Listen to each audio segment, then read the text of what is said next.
Bonjour et bienvenue sur le podcast Banous, le podcast du marketing et de la com digitale. Banous est un podcast sans sponsoring qui ne repose que sur l'intérêt que l'on porte à nos invités. Seul ou à plusieurs, nous essayons d'approfondir avec un invité un sujet digital de manière pratique et totalement agnostique. N'oubliez pas, votre aide nous est précieuse. En likant, en partageant, en mettant 5 étoiles sur iTunes, vous nous aidez à développer ce side project. Bonne écoute. Bonjour James. Bonjour Laurent, ravi de participer au podcast aujourd'hui. Eh bien écoute, c'est moi qui te remercie d'être présent sur ce podcast Banous. Aujourd'hui, on va parler d'un sujet que je ne connais pas forcément et le challenge pour toi James, ça va être d'expliciter à nos auditeurs ce concept en 20 minutes. On va essayer de tenir notre engagement et aujourd'hui, on va donc parler de Curated Marketplace. Avant tout ça, James, est-ce que tu peux te présenter s'il te plaît ? Bien sûr, tout d'abord, avec un nom comme James Budd, je pense que tu ne seras pas étonné d'apprendre que je ne suis pas complètement français. En fait, je suis moitié anglais, moitié français. J'ai grandi en Angleterre, je fais toute ma scolarité là-bas. Ça fait 10 ans que je suis à Paris. Comme toi et les auditeurs vont probablement constater, je fais parfois des fautes de français, donc je m'excuse à l'avance. Dans le monde professionnel, qui suis-je ? Je travaille chez Zander, une filiale de Warner Media, qui propose une place de marché pour l'achat et la vente d'espaces publicitaires numériques en temps réel. C'est une place de marché internationale et multiformat, utilisée par les plus grands agences, annonceurs et groupes médias du monde. J'ai commencé chez Zander il y a 6 ans maintenant, en tant que consultant technique, basé à Paris. Et j'y travaille actuellement en tant que product manager sur les Curated Marketplace. Eh ben justement, alors, est-ce que tu peux nous dire ce que c'est finalement ? Qu'est-ce qui se cache derrière la notion de Curated Marketplace ? Bien sûr. Donc déjà, le mot Curated est un peu particulier et il n'existe pas de traduction directe en français. Et de plus, en anglais, en fait, ce mot a pris des sens plus vastes ces dernières années. Au fond, Curated, ça décrit ce que fait une conservatrice ou un conservateur de musée, en sélectionnant les objets, les œuvres qui vont figurer dans une exposition. Donc, pour vous donner ma propre définition sans être lexicographe, je dirais que Curated signifie soigneusement sélectionné avec de l'expertise. Aujourd'hui, en Angleterre et souvent aux États-Unis, on constate que tout est curated. Par exemple, des listes de lecture de musique, des concept stores, des newsletters. Et pourquoi est-ce que cette tendance existe ? Je pense que c'est parce qu'il y a une vraie abondance de contenu et de produits dans nos vies.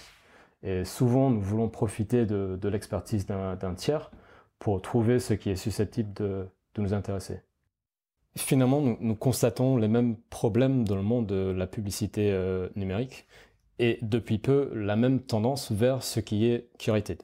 Donc, il y a une vraie profusion de contenu numérique, s'il s'agit de texte ou de vidéos, audio. Donc, par conséquent, il y a une abondance d'espaces publicitaires numériques aussi. Et cette abondance crée beaucoup de complexité pour les agences et les annonceurs qui souhaitent acheter cet espace publicitaire et rend leurs opérations très chronophages.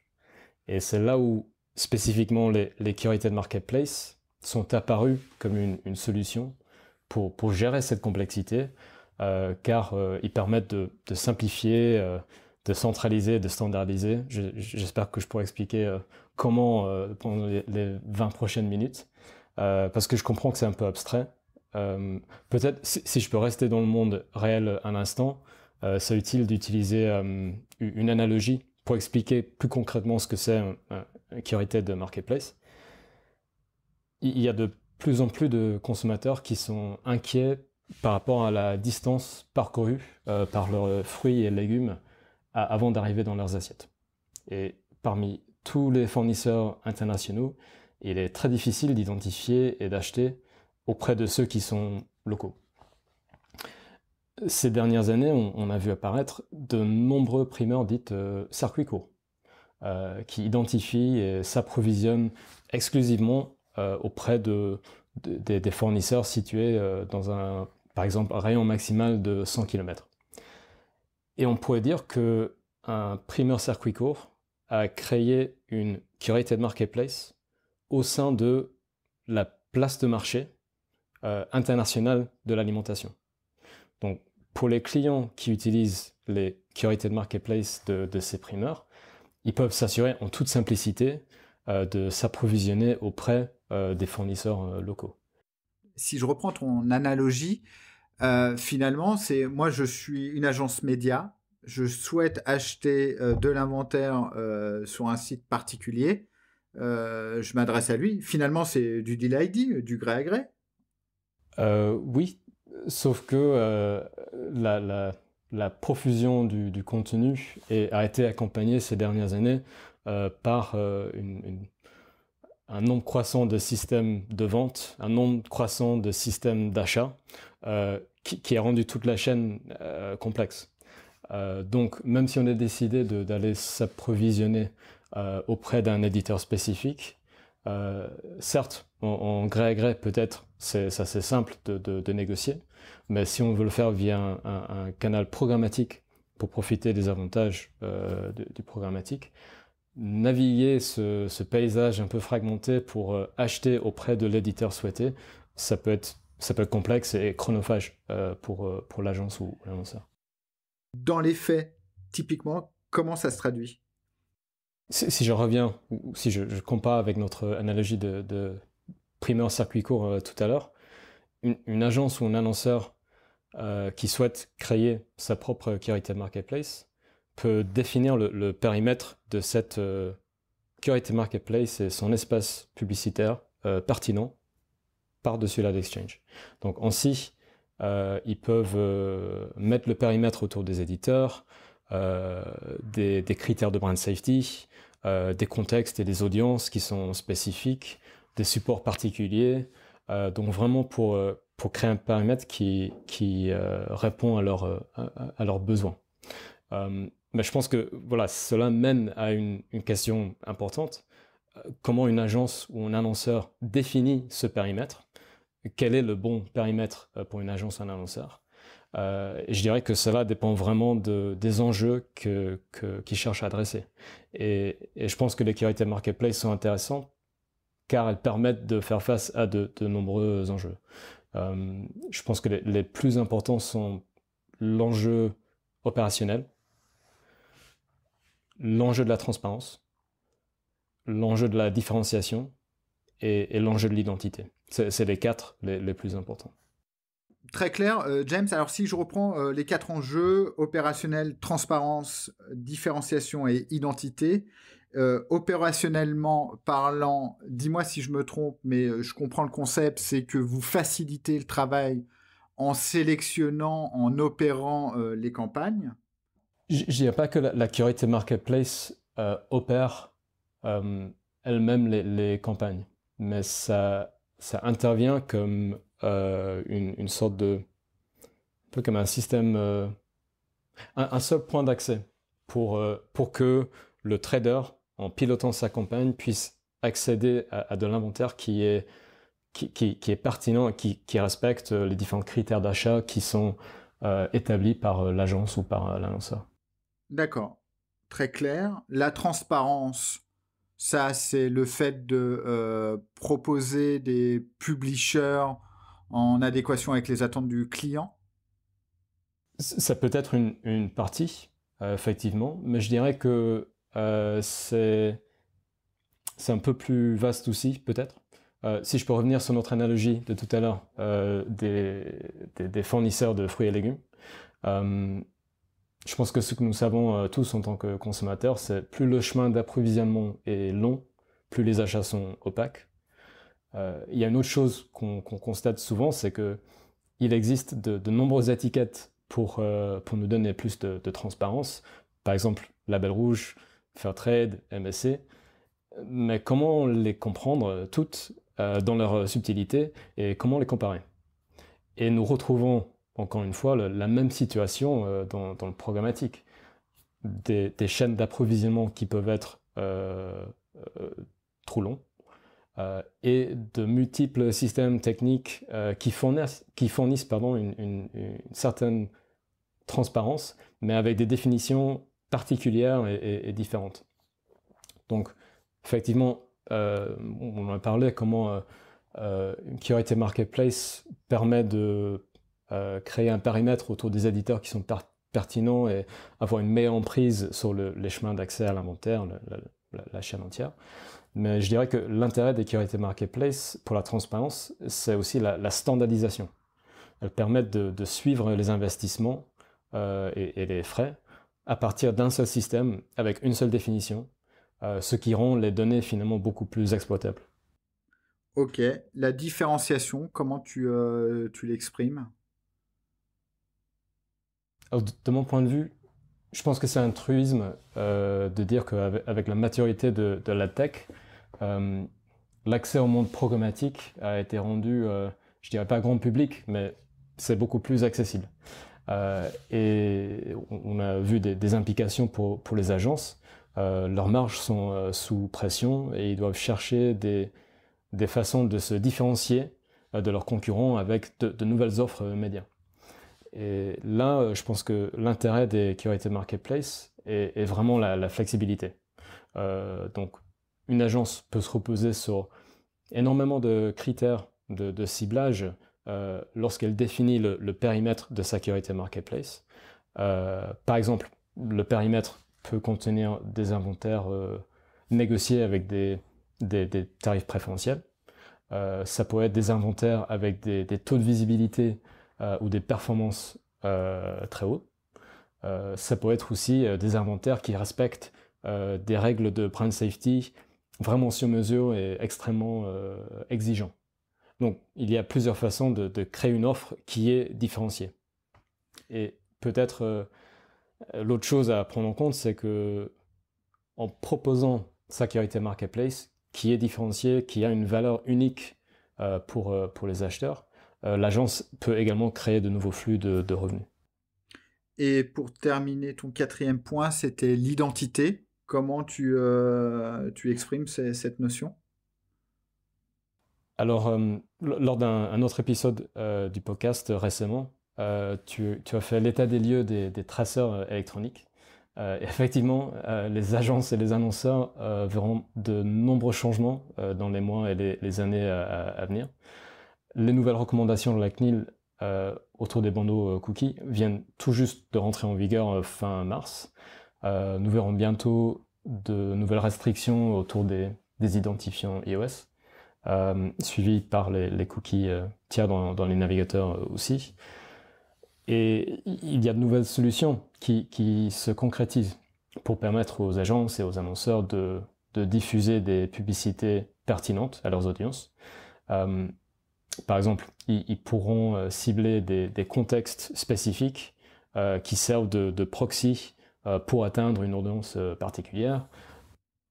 Oui, juste pour expliquer à nos auditeurs, dans l'absolu, le contextuel, c'est alors vraiment pour vulgariser au maximum, parce que c'est quand même un petit peu plus compliqué que ça, c'est je suis un site de voiture, je suis catégorisé par la technologie comme un site voiture, donc, et donc je vais afficher des bannières pour vendre des voitures. C'est contextualiser en fait les bannières en fonction de la page sur laquelle est l'internaute.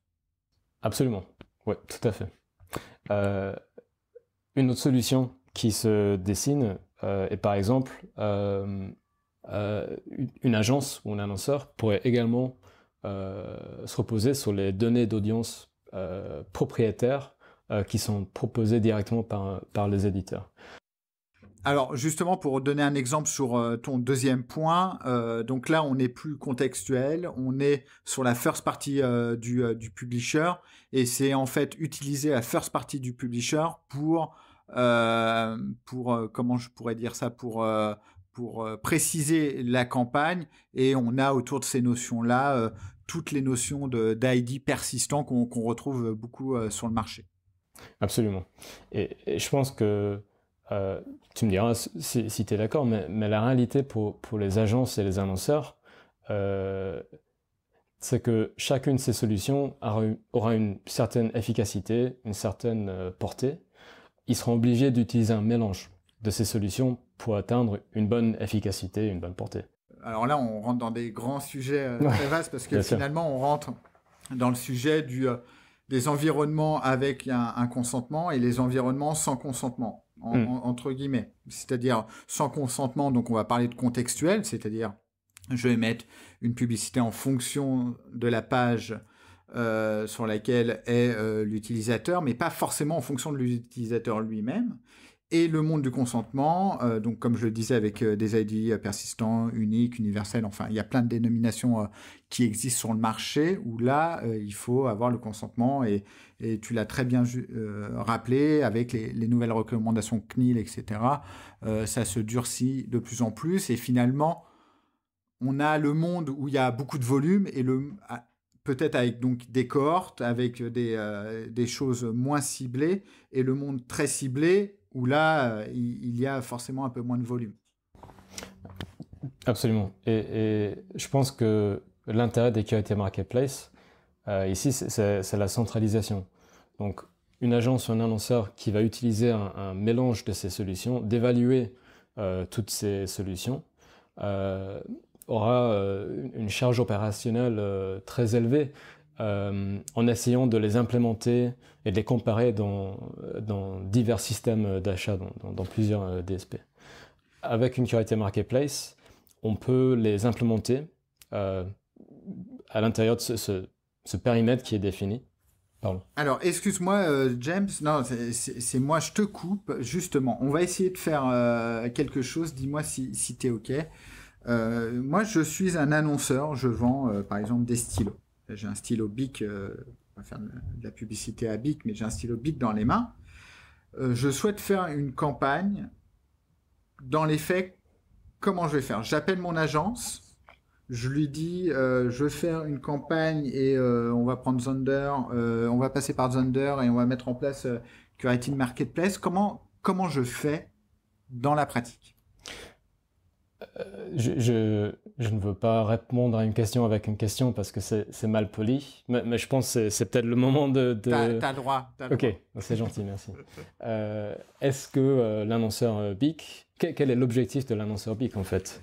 Alors, moi, je sais pas, je viens de créer un nouveau stylo révolutionnaire et je veux le promouvoir, faire de la notoriété et le faire connaître du grand public. Ok. Et BIC a déjà une agence avec laquelle BIC travaille. Exactement. L'agence, c'est Banous l'agence. Et on veut faire, alors, disclaimer, nous ne sommes pas l'agence de BIC. Ok. Donc, BIC n'a pas forcément internalisé sa stratégie d'inventaire et d'approvisionnement. On est d'accord. Ok. Donc, BIC souhaite lancer cette campagne et discute du plan média avec son agence. Et l'agence, si elle utilise une curated marketplace, peut mettre en avant cette solution pour mieux piloter la campagne de BIC.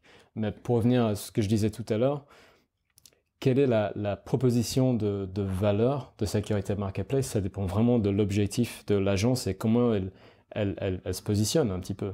Donc, il y a des agences qui mettent en avant la transparence et le coût technique. Si c'est le choix de l'agence, elle peut créer sa curated marketplace avec des partenariats avec des éditeurs où ils ont intégré les taux préférentiels, ils ont une solution de transparence qui se repose sur la place de marché curated, et ils peuvent pitcher cette curated marketplace à BIC pour dire écoutez, vous auriez une campagne avec un meilleur taux d'investissement chez l'éditeur. Ça veut dire qu'en gros, l'agence, via sa plateforme technologique, va pouvoir dire à BIC, c'est super, on a un deal avec Zander avec certains publishers, Stylo Magazine, Stylo Plus, etc. Enfin, je prends des exemples au hasard, et donc ces publishers-là on propose des conditions préférentielles et par l'intermédiaire de la Curated Marketplace. Oui, tout dépend de comment l'agence a mis en place sa Curated Marketplace et comment l'agence a dessiné le périmètre de sa Curated Marketplace, je dirais. Donc, d'accord. Peut-être si je prends un autre angle, peut-être l'agence, en fait, son objectif en créant sa Curated Marketplace, c'était de trouver une solution identité. Et ils ont créé une Curated Marketplace qui combine de l'inventaire qui est ciblé avec un contexte sémantique extrêmement sophistiqué. Ils combinent ça avec certains deals venant d'éditeurs où ils ont intégré de la donnée first party. Et peut-être que, je parle peut-être un peu dans le futur aussi, mais ils ont d'autres sources d'inventaire qui fournissent un identifiant de l'industrie, un identifiant tiers, qui permet quand même d'atteindre l'audience actuelle de BIC, même si l'échelle ou la portée de cette audience est petite, à cause des changements qui arrivent. Au final, en mélangeant ces trois différentes approches, pardon, il y avait un bandeau qui s'affichait. Finalement, en mélangeant ces trois approches, ils peuvent proposer un seul deal pour la campagne de BIC qui permet d'atteindre de l'inventaire qui est extrêmement pertinent à l'échelle avec beaucoup plus d'efficacité. Parce que si l'agence avait essayé de faire la même chose depuis le DSP, ce système d'achat, ça aurait été assez chronophage à mettre en place et il y aurait eu, en multipliant les systèmes, des risques de discrepancy ou des erreurs de trafficking et des choses comme ça. D'accord.